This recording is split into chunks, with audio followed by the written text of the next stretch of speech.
Bueno, un fuerte aplauso para la ponente.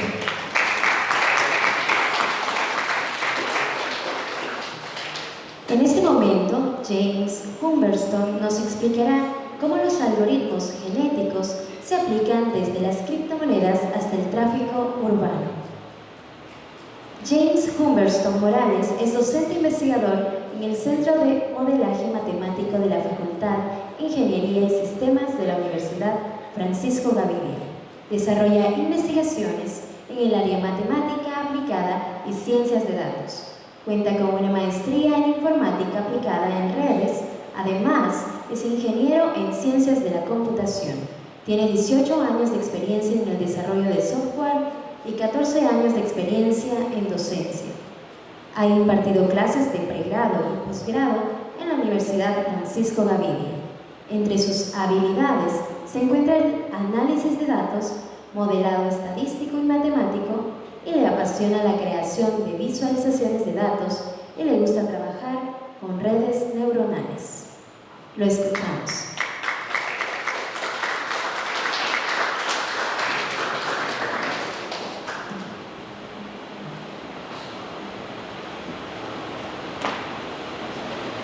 Buenas tardes tengan todos y todas. Es un gusto para mí poder compartir con ustedes acerca de las investigaciones y los trabajos que desarrollamos en el Centro de Modelaje Matemático de la Universidad Francisco Gavidia. Hoy les quiero hablar acerca de los algoritmos genéticos.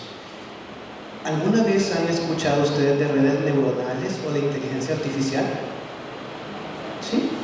¿Conocen ChatGPT? ¿Les gusta ChatGPT? Levanten la mano los que utilizan ChatGPT para alguna actividad. ¿Qué les parece ChatGPT? ¿Les resuelve? ¿Más o menos? ¿Cómo sienten que es el uso con ChatGPT? ¿Es amigable? ¿Da precisión a las preguntas que hacen? A veces sí, a veces no. Depende. ¿De qué depende? Depende del contexto que le damos. Bueno, algoritmos genéticos es una de las herramientas que utiliza ChatGPT para poder encontrar las mejores soluciones, ¿sí? Y yo le voy a presentar dos aplicaciones. Uno es sobre criptomonedas y otro es sobre el tráfico urbano. Primero que nada, déjenme decirles que la tecnología de algoritmos genéticos es de los años de 1970 y las redes neuronales también. Es decir, hablamos de inteligencia artificial desde la década de 1960 comenzó a surgir el término sistemas inteligentes. Luego le cambiaron el nombre a sistemas para el apoyo de decisiones. Después hablamos de minería de datos, hoy hablamos de inteligencia artificial, y dentro de la inteligencia artificial tenemos una rama que es algoritmos genéticos. Pero primero que nada, ¿qué debemos de entender por inteligencia artificial? Es todo programa que tiene la capacidad de imitar un comportamiento humano, es decir, resolver un problema, aprender a hacer una tarea. El estado actual del arte de la inteligencia artificial son los algoritmos de inteligencia artificial generativa, como ChatGPT. ¿Conocen Gemini? ¿Sí? Microsoft Copilot, ¿no? ¿Quién de ustedes conoce Photomat? ¿No? Photomat es para poder resolver operaciones matemáticas, ¿no? ¿Conoce, alguno de ustedes ha utilizado Leonardo, una inteligencia artificial para generar imágenes? ¿Sí? Todo ese conjunto de herramientas se llama inteligencia artificial generativa. ¿Sí? Muy bien. Bueno, los algoritmos genéticos son métodos para optimizar las soluciones en los problemas. Y los algoritmos genéticos provienen de la imitación que nosotros hacemos los humanos de la naturaleza. Toda la tecnología que tenemos es porque la visualizamos en la naturaleza, ¿sí? Entonces, en esta ocasión ocupamos o imitamos cómo evoluciona las células para poder resolver problemas. Y bueno, el objetivo de esta presentación es primero introducirlos al tema para que lo conozcan, si es posible motivarlos a que investiguen sobre el tema si les gusta, y que quede claro, ¿verdad?, qué son los algoritmos genéticos, cómo funcionan y cómo lo aplicamos para resolver problemas. ¿Quiénes de ustedes han utilizado Waze? ¿Sí? Pues el que nos da las rutas. ¿Quiénes han utilizado Google Maps? ¿Ustedes se han preguntado cómo hacen estas aplicaciones para obtener la ruta más adecuada y calcular los tiempos? La respuesta es algoritmos genéticos. Los algoritmos genéticos permiten encontrar la solución óptima en un espacio de soluciones. Entonces vamos a entender qué son los algoritmos genéticos. Primero, tenemos el concepto de un individuo. Un individuo es igual a una solución de un problema que hemos planteado, ¿sí? Y luego nosotros tenemos una población inicial, es decir, un conjunto de soluciones. Es decir, para ir de aquí, de Santana, de la UFG de Santana a la UFG de San Salvador, ¿cuántas rutas podemos tomar? ¿Por cuántos caminos nos podemos ir? ¿Cuál es la ruta más viable y más económica? ¿Cuál es la que se ajusta a nuestro presupuesto? ¿Sí? Cada una de las rutas es una solución posible, pero ¿es la óptima? Es lo que tendríamos que ver. Entonces, los algoritmos genéticos nos permiten encontrar la ruta óptima en un caso de tráfico, ¿sí?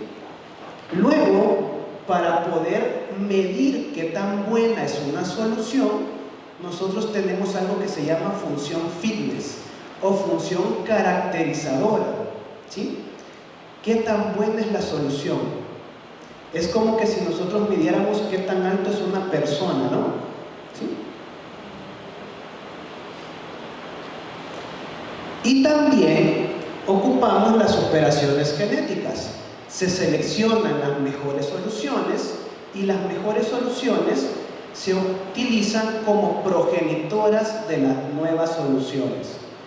Por eso la siguiente operación es cruzarlas, porque de dos soluciones buenas sacamos dos nuevas soluciones, ¿sí? Y finalmente podemos hacer una operación de mutación, es decir, que introducimos pequeñas variaciones. Cuando nosotros hacemos esto, ampliamos el rango de soluciones y entonces obtenemos mejores resultados. Para hacerles una pequeña anécdota, fíjense que la polilla, ahí por los años de 1930, 1940, normalmente era de color blanquita, y entonces tenía una capacidad de supervivencia bien alta porque todos los árboles los pintaban con cal. Entonces cuando venían sus depredadores se podían camuflajear con los árboles, ¿sí? Pero la naturaleza es bien sabia, hacía mutaciones y de repente salía una polilla negrita. Obviamente en su momento esa polilla negrita era la que era comida de los depredadores. Con el tiempo comenzaron a poner un montón de fábricas industriales y aquellos árboles que estaban pintados con cal, que los pintaban con cal, se comenzaron a cubrir con el hollín. Y entonces toda la especie de las polillas blancas ya se lograba ver y era fácilmente detectable por los depredadores y se los comían. ¿Cómo sobrevivió esa especie? Por la mutación, ¿sí? Porque entonces la polilla negra, que era la nueva variante, se convirtió en la predominante, ¿sí? De ahí es de que sale esta idea de los algoritmos genéticos, de copiar cómo es la evolución genética. Y bueno, el proceso es el siguiente. Planteamos un problema y ante ese problema nosotros generamos un conjunto de soluciones al que llamamos población inicial. Una vez que tenemos la población inicial, comenzamos a evaluar cada una de las soluciones. Aquellas mejores soluciones las seleccionamos para ser los padres de las siguientes soluciones, ¿sí? De los hijos. Cruzamos los padres y generamos dos nuevas soluciones.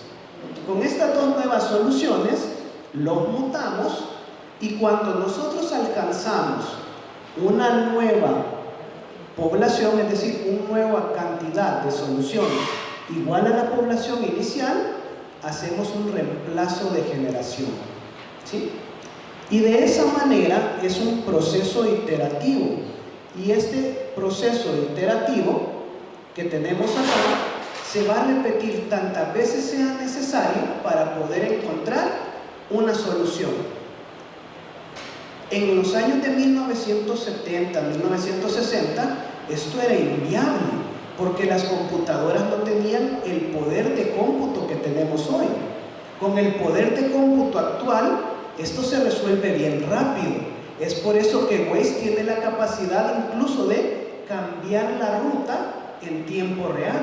¿Les ha pasado que les recomienda la ruta en tiempo real? ¿Sí? Les había dado una ruta y luego les sugiere otra. Es porque tiene la capacidad de cómputo actual para poder correr estos algoritmos. Bueno, ¿por qué utilizar algoritmos genéticos? Porque son ideales cuando hay tantas soluciones posibles y nosotros queremos encontrar la solución óptima, la más adecuada. ¿Quiénes de ustedes conocen el cubo de Rubik?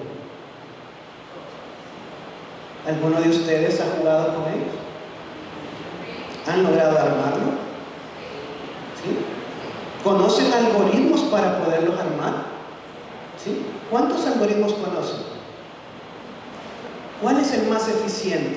¿De cuántas maneras podemos resolver el cubo de Rubik? Depende de las condiciones y restricciones que tengamos, ¿sí? Entonces, nosotros aplicamos esta tecnología, primero porque nosotros acá en el país nos quejamos que la tecnología siempre viene tarde a nosotros. Pero los países europeos, asiáticos y nuestros amigos del norte, ¿verdad? Ellos cuando desarrollan la tecnología no piensan en nosotros. Ellos piensan en sus problemas y la tecnología la hacen para ellos y luego viene a nosotros. Entonces nosotros tenemos que comenzar a crear nuestra propia tecnología. Y la forma de crear nuestra propia tecnología es viendo lo que ellos hacen, y ellos utilizan algoritmos genéticos para resolver muchos problemas, desde la planificación de cómo van a ser la ruta para distribuir la mercadería hasta la optimización de portafolios de inversión. Y esto lo hicimos hablando de las criptomonedas. ¿Por qué? Porque en el año 2021 acá inició una iniciativa que luego se convirtió en ley, donde dice de que las criptomonedas son una moneda de curso legal y que son un instrumento de inversión, ¿sí? Entonces, de alguna manera nosotros necesitamos conocer qué podemos hacer con ellas. Y según la ley, Bitcoin es un instrumento financiero de inversión que sirve de apalancamiento, negociación para diferentes inversionistas. ¿Conocen ustedes personas que hayan trabajado con Bitcoin? ¿Sí? ¿Qué métodos utilizaron ellos para saber si era una buena inversión o no? A prueba y error. Bueno, la idea es que nosotros tengamos herramientas para hacer eso. Hay muchos estudios que señalan la importancia de incluir criptomonedas en portafolios de inversión para poder generar rentabilidad, ¿sí? Y sucede de que si nosotros hacemos un sondeo a toda la población de El Salvador, se van a dar cuenta que la mayoría no conoce las criptomonedas, no conoce las diferentes criptomonedas que hay ni cómo funcionan. Y sin embargo, es algo que podemos utilizar. Muchos de los estudios sugieren que utilicemos un modelo de Markowitz. Eso se utiliza para aquellos portafolios de inversión donde los valores no se mueven juntos. Pero con las criptomonedas sucede algo bien particular. ¿Y qué es lo que sucede? Si el Bitcoin sube, todas las demás criptomonedas suben. En menor porcentaje, pero suben. Si el Bitcoin baja, todo el resto de las criptomonedas bajan. Por lo tanto, esa metodología no es la adecuada. Bueno, ¿qué hicimos? Primero, nosotros creamos un programa en un lenguaje de programación que se llama R. Utilizamos los valores de la base de datos de Yahoo Finanzas, que recupera el historial de todas las criptomonedas que hay, y para saber cuáles íbamos a utilizar, nosotros utilizamos una plataforma que se llama CoinMarketCap, que nos permite obtener dos cosas: cuánto dinero se mueve, que es la capitalización, y cuántas transacciones se hacen, que es el volumen. Y con eso nosotros sacamos las 10 criptomonedas de cada ranking, que casualmente eran 9, eran las mismas, y solo 2 variaban en los 2 rankings. Por lo tanto, nos quedamos trabajando con 11 criptomonedas. Entonces, nosotros definimos al individuo. Tenemos las 11 criptomonedas y la gracia de hacer esto es decir, cuánto dinero yo debería de poner en cada criptomoneda para lograr un portafolio de inversión que sea estable a través del tiempo, ¿sí? No el que me genere la ganancia más alta, sino el que pueda sobrevivir a los altos y bajos que tienen las criptomonedas. Ustedes me preguntarán, pero ¿y esto qué tiene de relevante? Bueno, la Cámara de Comercio de El Salvador, en la sede que tiene en Los Ángeles, ellos están muy interesados en comenzar a comercializar con criptomonedas y les interesa este tipo de estudio, ¿sí? Una vez que nosotros definimos a los individuos, si recuerdan el proceso, nosotros los evaluamos para después seleccionar. Así como en la naturaleza sobreviven los más aptos, ¿sí? Igual sucede acá. Aquellas soluciones que tienen mejor ponderación en sus rendimientos, en su característica, donde dice alta fitness, son las que se cogen para ser los padres de la siguiente generación.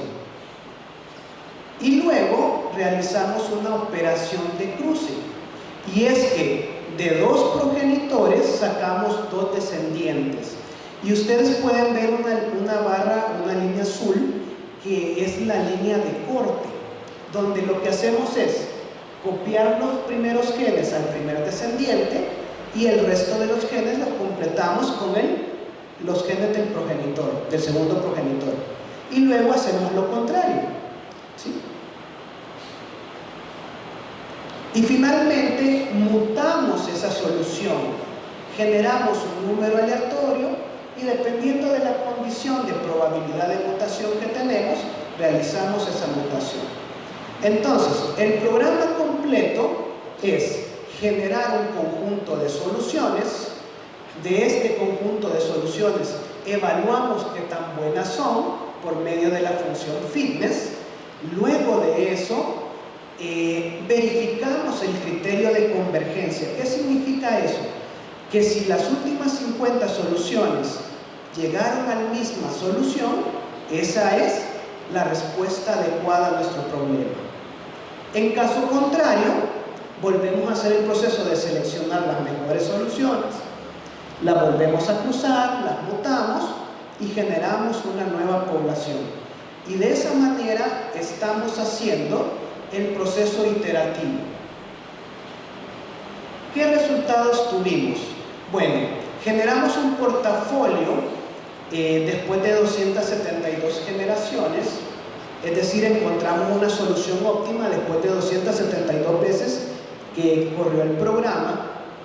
Su índice de rentabilidad fue el 41%. Al final se utilizaron todas las criptomonedas y el programa nos dijo que debíamos de invertir 38% del capital en criptomonedas de tipo stablecoin y el casi 62% en las 7 criptomonedas restantes. Al final, nosotros tenemos en la tabla cómo debíamos de invertir, es decir, si nosotros tenemos $100, $14 los debíamos de poner en Binance, 12 en Solana y así sucesivamente, ¿sí? De esos $100 que nosotros teníamos, al cabo de un año, nosotros recuperaríamos los $100. En menos de 2 años tendríamos un rendimiento de $400, ¿sí? Simple y sencillamente por saber cuáles son los porcentajes adecuados de inversión. Ese mismo programa lo volvimos a correr a principio de este año para ver cuáles eran los resultados.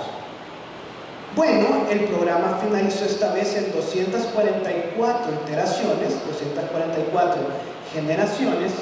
Su índice de rentabilidad fue del 31%. Siempre la composición del portafolio fue de 11 criptomonedas y prácticamente se debe de invertir el 46% del capital en la stablecoin y el 53% en las 7 restantes. Ahora, nuevamente tenemos cómo estaba conformado el portafolio de inversión y qué pasaría si nosotros a principio de año poníamos $100, los distribuíamos de esta manera.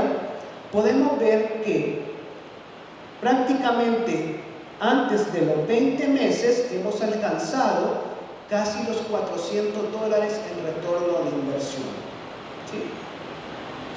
El mensaje no es inviertan en criptomonedas. El mensaje es, podemos hacerlo si nosotros sabemos cómo lo hacemos, ¿sí? Ese es el mensaje. ¿Y cómo lo hicimos? Planteando un problema por medio de algoritmos genéticos que dijimos, queremos construir un portafolio que resista al alto y bajo en el tiempo, ¿sí? Ahora, otro caso que podemos hacer, podemos optimizar el flujo vehicular aplicando algoritmos genéticos. ¿Quiénes de ustedes invierten muchas horas de tráfico para trasladarse de un lado a otro? ¿Sí? ¿Cuánto normalmente invierten en tráfico? ¿1 hora, 2 horas al día? Yo he llegado a invertir hasta 3 horas en un mismo día solo para trasladarme de mi casa a la universidad. Y la distancia no son más que 5 kilómetros. Es risible, ¿sí?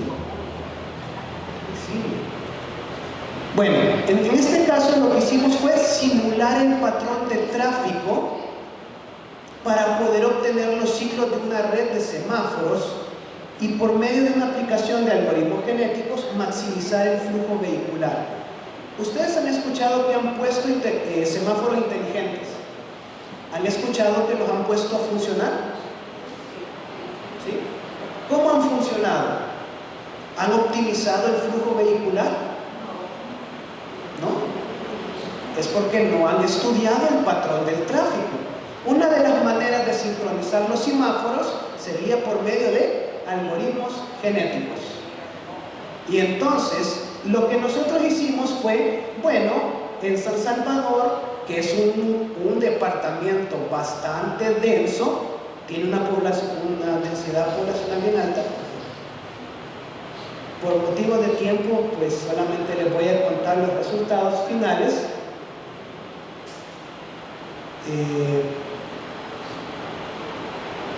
Bueno, prácticamente nosotros finalizamos el proceso y logramos hacer una configuración donde pasaban 81 vehículos de 96 en 2 ciclos de semáforo, lo cual era bastante bueno porque antes era de 25 vehículos y pasamos a 81. Ok, entonces solamente la reflexión. Los algoritmos genéticos son herramientas muy flexibles que pueden adaptarse a problemas en muchos campos diferentes, ¿sí? Y prácticamente lo que nosotros necesitamos es aprender a formular el problema y luego hacer las restricciones y correr el programa. ¿Consultas que tengan por el momento? ¿Preguntas? Sí.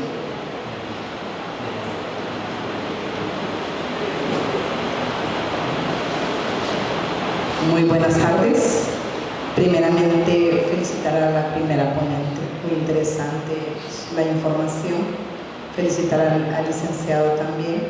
Agradecer a la universidad por habernos invitado. Le visitamos del Complejo Educativo Colonia Quiñones. Y ahí como somos vecinos, así que estamos por acá para poder compartir. Mi pregunta es la siguiente. Usted menciona correr el programa. ¿El programa es uno que usted ha creado? Ok.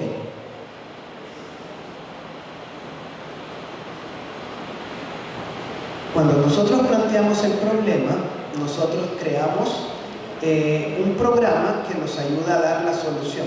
Ahora, nosotros podríamos hacer programas genéricos para problemas similares, ¿sí?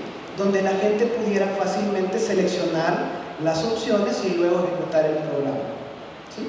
Estamos demostrando que así como otros países generan tecnología para resolver problemas, también nosotros podemos hacerlo acá en El Salvador.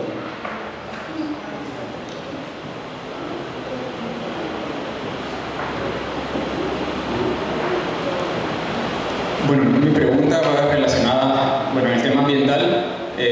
Nosotros en algún momento, en 2017, empezamos a trabajar el tema de lluvias, el tema de pluvialidad y el tema de inundaciones. Entonces, con lo que nos has presentado con ese tema de temas genéticos, aquí, por ejemplo, si tú has predicho el tema del tráfico, por ejemplo, de vehículos, entonces, por ejemplo, ¿qué datos necesitaríamos nosotros para, por ejemplo, ahorita se sabe qué calles, qué avenidas son las que más se llenan de agua cuando hay inundaciones aquí en la ciudad de Santa Ana? Las tenés monitoreadas por milímetros de lluvia, tenés por el tema del tiempo que dura la lluvia para que la cantidad de agua suba, etc. ¿Nos permitiría esto predecir, por ejemplo, qué calles o qué zonas de la ciudad serían mayormente afectadas? ¿En cuánto tiempo probablemente van a ser afectadas? Si la cantidad de lluvia es hasta cierta, digamos, a cierta cantidad.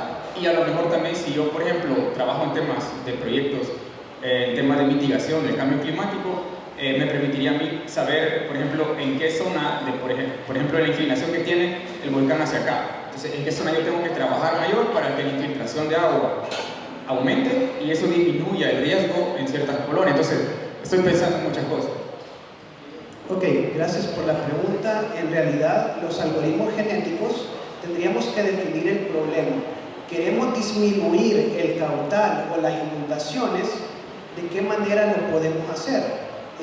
Habría que ver si nosotros ponemos obstáculos para hacerle un nuevo camino, ¿sí? Entonces, si ya definimos el problema, también definimos parte de la solución.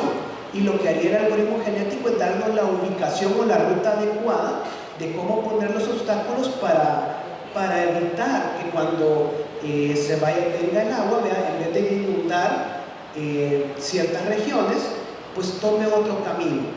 Eso pudiera ser el algoritmo genético, ¿sí? Recomendarte rutas de cómo poder evadir la inundación. ¿Otra consulta? Sí.